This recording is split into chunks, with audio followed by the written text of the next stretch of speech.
Hi viewers, if you are watching my video for the first time, please subscribe and press the bell icon. Okay, so you will get notifications further. If you like my video, please like it and share it. Okay, now I would like to explain about respiratory quotient. Okay, so what is respiratory coefficient? Okay, which can be written as RQ, that is respiratory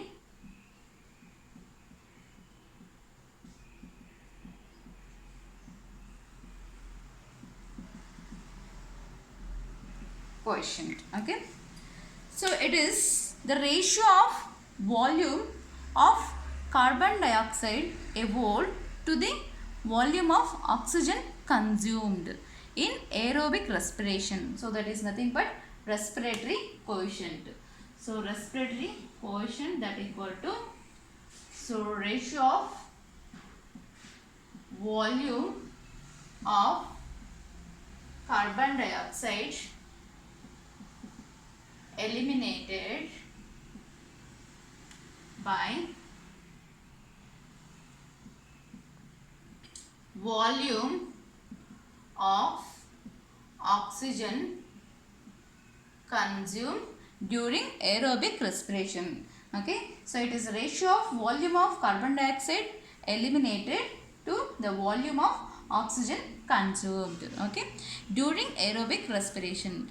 So the respiratory quotient, okay, the value of respiratory quotient, very important to note this point, the value of respiratory quotient depends upon the type of respiratory substrate which is involved in aerobic respiration or oxidation. Okay, so very important. So the value of RQ, that is respiratory quotient, I am mentioning it as RQ. Okay, the value of respiratory quotient depends upon the type of respiratory substrate undergoes oxidation. Okay, so the value of respiratory quotient, it depends upon the type of respiratory substrate which undergoes oxidation. Okay, so now when you take carbohydrates, the most preferred the respiratory substrate is carbohydrate, and the first preferred respiratory substrate, that is again carbohydrate, and least preferred will be proteins. So the sequence will be like carbohydrates, fats, and then proteins. The reason why carbohydrates are most preferred, because the respiratory quotient is high as well as the energy yielding by carbohydrates is more.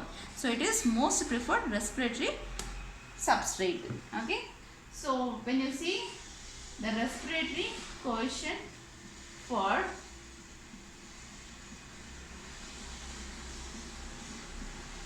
carbohydrates, okay, so let's see how the oxidation equation can be written. C6H12O6, when glucose undergoes oxidation, okay, plus 6O2, okay, it releases 6CO2 plus 6H2O. Okay, so the here when we compare the carbon dioxide eliminated and oxygen consumed when carbohydrates, that is glucose undergoes oxidation. When glucose undergoes oxidation, the amount of, okay, so to write the respiratory quotient, the carbon dioxide which is eliminated is 6CO2 and oxygen which is consumed is also same. So the respiratory quotient is said as 1, or even we write it as unity. Okay, we write it even as unity. We can say it as even unity. The carbon dioxide evolved is same on oxygen which is consumed is same in carbohydrates. So the respiratory quotient for carbohydrates is 1, or we even write it as unity. Okay, and when we see the respiratory quotient for fats as well as proteins, okay, So let's see the respiratory quotient for fats.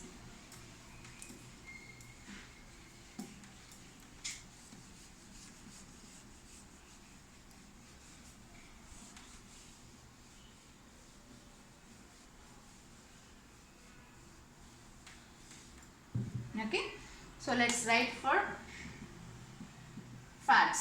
So we take tripalmitin, a fat component when it undergoes oxidation. It is C51H98O6. Okay, and it consumes 145 oxygen molecule. So this is a fat tripalmitin when it undergoes oxidation. Okay, so now it releases 102 CO2 plus 98 H2O plus energy. Okay, so now the amount of oxygen consumed is 145, whereas carbon dioxide evolved is 102. So we write the respiratory quotient for 102 CO2 which is evolved and 145 oxygen which is consumed, and the respiratory quotient for this will be 0.7. Okay, so the respiratory quotient for fats is 0.7. So in case of fats, the availability of oxygen is very less. Okay, so they consume more amount of oxygen. So as the availability of oxygen is very less for fats, they consume more amount of oxygen. So the total amount of oxygen which is consumed during the fats oxidation, that is 145 oxygen molecules is consumed. Okay, whereas carbon dioxide evolved will be less compared to oxygen consumed. So the respiratory quotient will be 0.7. Okay, even for castor seeds, okay, that is germinating, the respiratory quotient will be 0.7. For all the fats, the respiratory quotient will be 0.7. That is even said as less than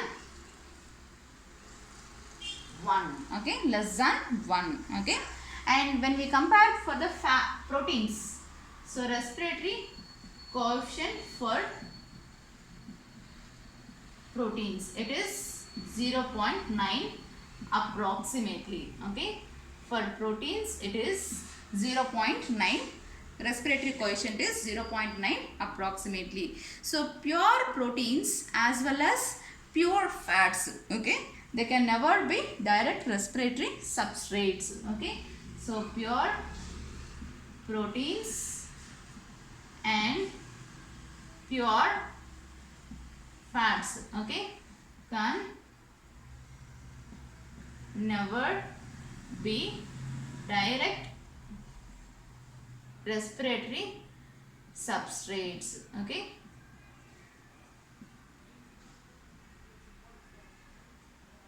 so like this we can see even the respiratory quotient in case of anaerobes as well as even in succulents. So let's see. So we have seen in fats respiratory quotient is 0.7, that is less than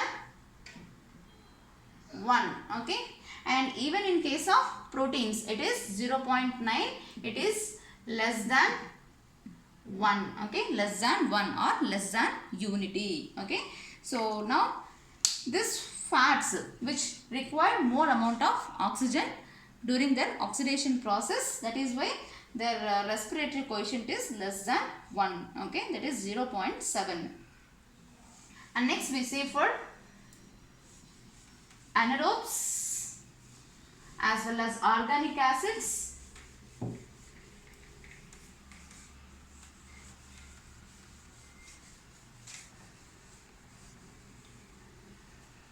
okay,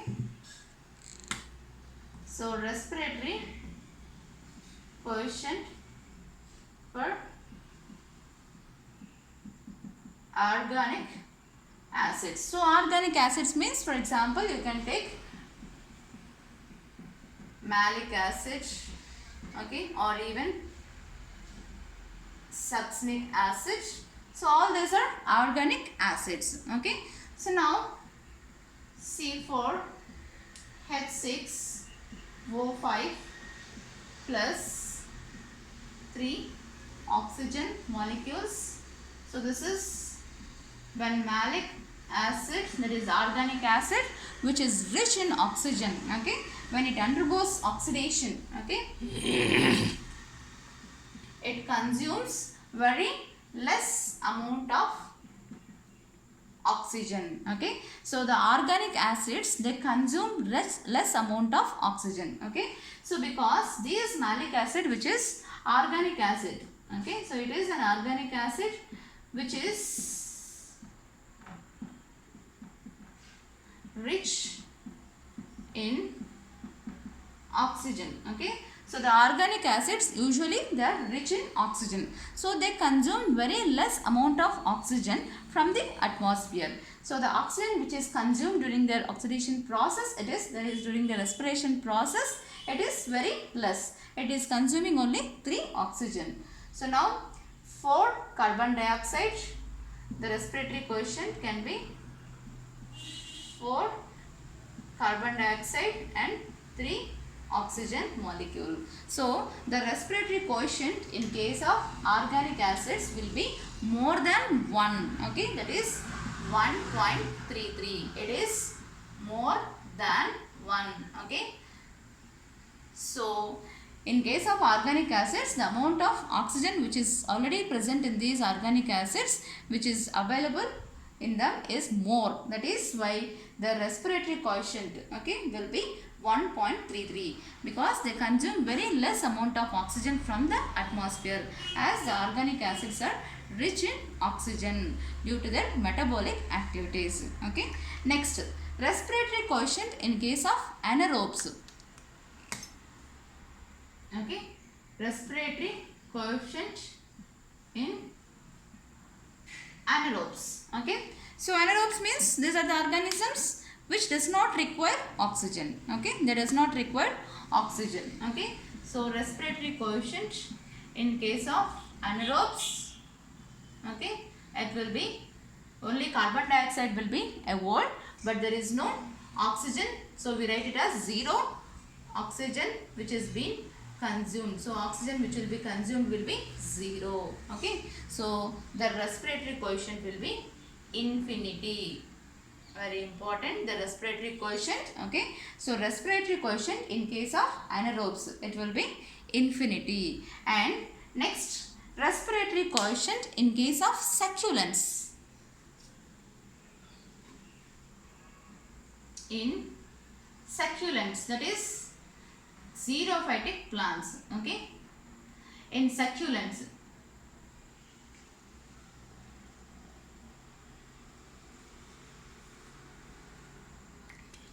okay, in respiratory quotient in case of succulents, for example, you can take Opuntia, okay, Opuntia, which is a xerophytic plant, which are said as succulents, okay, which store water as well as mucilage in the stem, okay. So now respiratory quotient in case of succulents will be 0, okay, because in these Opuntia, the stomata which is of scotoactive stomata, photoactive stomata, okay, that is stomata which will be open during night time, okay, that is stomata open during night time. So they open during night time. So when the stomata is open during night time, okay, the carbon dioxide which is being taken up by the plants during night time, they fix carbon dioxide, okay, the carbon fixation takes place during night time. So as the carbon fixation takes place during night time, they does not evolve this carbon dioxide, okay, but as the stomata which is opening in case of daytime, so this will be in reverse case, okay, whereas in succulents, that is respiratory quotient in succulents, that is Opuntia, it will be 0, because the carbon dioxide evolved will not be seen, but we can see their oxygen consumption, okay, but they does not evolve carbon dioxide. They does not eliminate the carbon dioxide, okay. So the respiratory quotient in this will be 0 in the succulents, okay. So oxygen will be consumed, okay, but carbon dioxide will not be evolved. So we can write 0 carbon dioxide which is evolved, okay, whereas the oxygen molecule which will be consumed, okay. So this will be 0 in case of succulents, okay. So respiratory quotient in case of organic acids, that will be, you can take example malic acid or even succinic acid. So malic acid, okay, which have these organic acid, they have rich oxygen in them, okay, due to their metabolic functions. And as oxygen rich organisms, they does not consume again more oxygen from the atmosphere, so they evolve very less amount of carbon dioxide in them and they consume very less amount of oxygen. So the respiratory quotient will be more than 1. And in anaerobes, the respiration which occurs in the absence of oxygen, so it is 0 oxygen, okay, but carbon dioxide will be eliminated. So in such cases it will be infinity. And whereas in succulent, the respiratory quotient is 0 because the stomata open during night time. During that period, the carbon dioxide which has come into the stomata, that is photoactive type of stomata which opens during night time, they fix carbon dioxide during night time, okay, and stored in the form of organic compounds. So they does not evolve or eliminate the carbon dioxide, only oxygen will be consumed. So the respiratory quotient in case of succulents will be 0. And what is the significance of this respiratory coefficient? Okay, so we will discuss the significance of respiratory coefficient.